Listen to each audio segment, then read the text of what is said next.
President Trump openly confirmed that the United States carried out a direct strike on what he described as a drug-loading facility in Venezuela.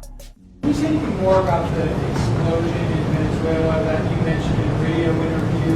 Did the military do that? Can you share any more details about that? Well, it doesn't matter, but there was a major explosion in the dock area where they load the boats up with drugs. They load the boats up with drugs, so we hit all the boats, and now we hit the area. It's the implementation area. That's where they implement, and that is no longer around. Is that the only strike that the U.S. has done? I don't want to comment on Is that. the facility taken out by the U.S. military, or was it another entity like the CIA? It was well, I don't want to say that. I know exactly who it was, but I don't want to say who it was. But you know, it was along the shore. Mr. President, have you or anyone in your administration talked to Maduro in recent days? Well, I spoke to him. Recently? Pretty recent. Reasonably, but nothing much comes of it. According to him, the explosion wiped out the entire dock area where boats were being loaded with narcotics.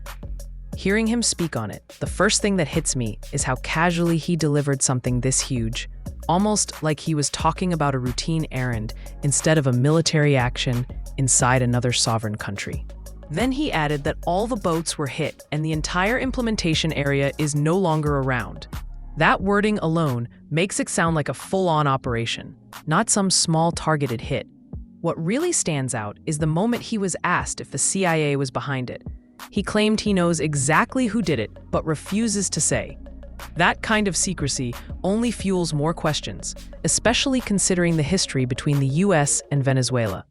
For me, this move feels less like a clean anti-drug mission and more like another strategic flex, especially when Venezuela's oil and political climate always play a role in US decisions. When you strike inside another country without openly explaining who carried it out or seeking approval, that crosses into serious territory. Actions like this can trigger conflict, and pretending it's just about drugs feels incomplete. The timing, the secrecy, and the boldness behind the statement all point to something much bigger than what was said on camera.